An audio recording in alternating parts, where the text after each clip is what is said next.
going to be Histamine 102 because I already have a Histamine 101 video. If you haven't already checked that out, go check it out. Histamine is a neuromodulator. It helps to modulate neurotransmitters. It is not the bad guy. A lot of people think that histamine is bad because people run into histamine intolerance and then they think that histamine is just a bad thing, but it's not. Histamine is responsible for a lot of different things in your body. Histamine it's a chemical that is released by the body in response to different reactions. So when we have an allergic reaction, multiple different things happen to finally trigger a release of histamine in the body. And some common symptoms that histamine has been activated and released in the body are going to be sinus congestion, headache, migraine, flushing, itchy skin, increased heart rate, heart palpitations, sometimes anxiety, sometimes digestive issues. All of those can be signs of histamine intolerance. If you get a runny nose shortly after eating, that's probably a sign of histamine intolerance. Anxiety can be a sign of histamine intolerance. I just want to shed light on some of the different roles that histamine plays in the body. So there are 4 different identified receptors for histamine. There's H1, H2, H3, and H4. H1 histamine receptors are responsible for helping to regulate, so not 100% responsible for, but they help to regulate. So they play key roles in regulating your sleep-wake cycle, your mood, your blood pressure, your emotions, your memory, and your learning. You need histamine to function properly. This video should just be called Histamine is not the bad guy. Histamine intolerance is the real bad guy, and that's when you have an issue to resolve, but histamine is not bad. Your H2 receptors are responsible for digestion. Your H2 histamine receptors are responsible for regulating the amount of stomach acid that you produce, which will play a role in digestion. Your H3 receptors play a large role in neurotransmitters. So neurotransmitters such as dopamine, norepinephrine, those are really important. So when you feel like you get a nice rush of dopamine after you exercise or you do something else that's really healthy, hopefully not binging on sweets or something, that dopamine was produced partially because of histamine. Histamine plays a role in activating those neurotransmitters. And then finally, H4, the H4 receptor is present in bone marrow, and its role partially is to regulate blood cells. So this one is thought to play a major role in inflammatory and autoimmune conditions. So I think the most common one that we are familiar with is the H1, where we're talking about sinus congestion and headaches and itching and sneezing, common allergic reactions. That is what happens when that receptor is activated. But what we're not talking about is the incredible role that histamine plays in the body. So when does histamine become a bad thing or something that's not welcome? When we get histamine intolerance, histamine can build up either in the tissues or the digestive tract, essentially. That's typically where it will build up, and that is when we get histamine intolerance. Histamine intolerance is when there is a buildup of histamine because the body is not breaking it down properly. Things that help to break down histamine, DAO enzyme. The DAO enzyme is found in kidneys. It's found in sweetbreads. Sweetbreads are the pancreas or thymus gland. I love sweetbreads. I would eat them every day if I could. They are sort of hard to find. Billy Doe Meats has sweetbreads. They taste like chicken nuggets to me. They taste like chicken nuggets, but way better than chicken nuggets. They remind me of the Chick-fil-A nuggets. I used to work at Chick-fil-A when I was 14 years old. And they have some good nuggets. And sweetbreads, if you poach them for a couple minutes and then you fry them in some type of fat, I love frying them in butter until they're crispy and golden on the outside. They are really good, especially if you allow yourself some Primal Kitchen ketchup. It is so good dipped in there. So sweetbreads are a great source of the DAO enzyme. DAO enzyme helps you to break down histamine.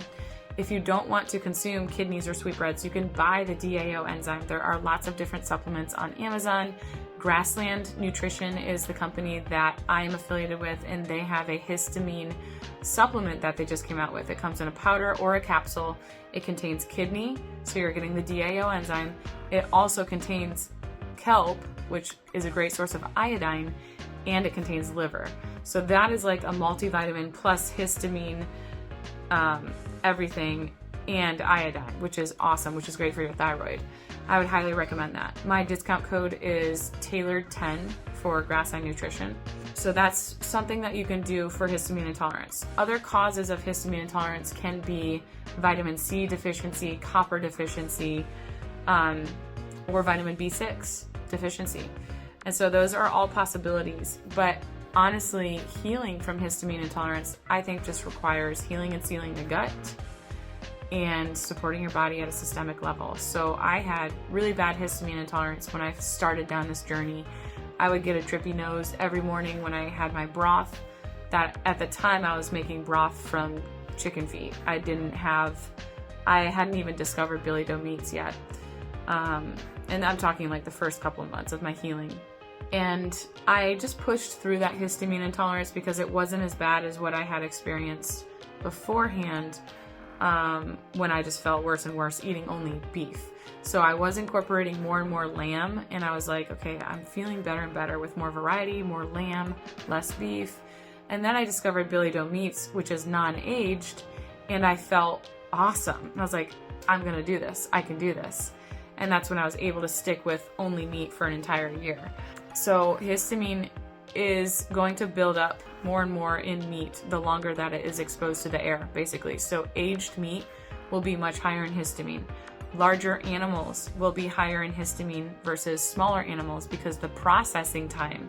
So it takes much longer to process a 1,500-pound cow versus a tiny little lamb. And so lamb is naturally going to be lower histamine than beef.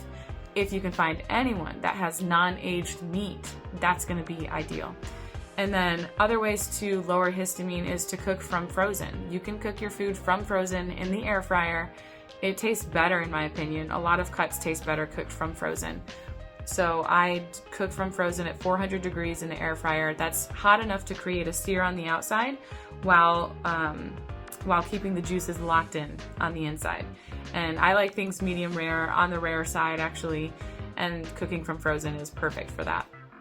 And then if you have leftovers, if you're not going to consume them within 24 hours, I would recommend refreezing them, and then you just reheat it back in the air fryer from frozen when you're ready to eat it.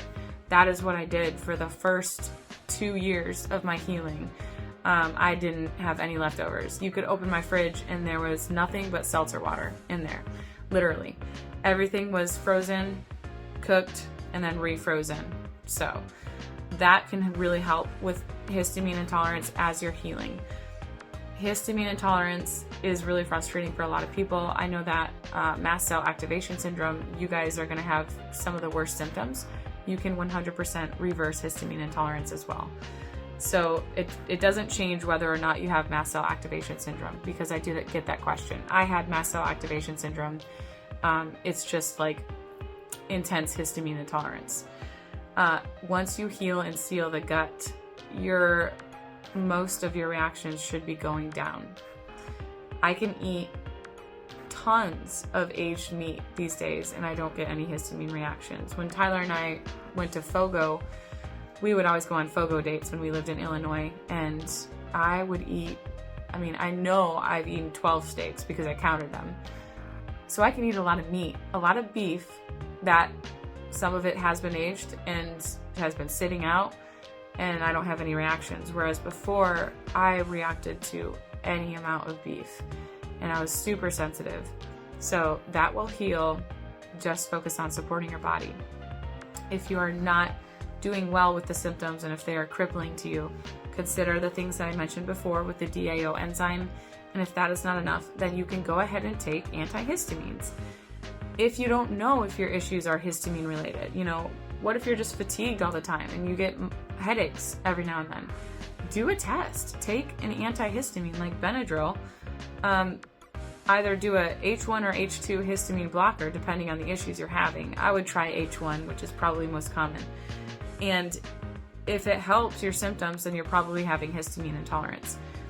It's not wrong to take them to do an experiment, but I do think it's a poor decision to take those long term. You don't want to block your histamine receptors because of all those good things that they're responsible for. So taking a antihistamine every day, like Benadryl or Claritin, I don't think is a good solution. You could do the DAO enzyme, which helps to process and break down histamine, but don't block it. Don't block those receptors because of all the good things that they're responsible for. So I hope that you guys learned something about histamine in this video. It is not the bad guy. We just need to learn how to manage it.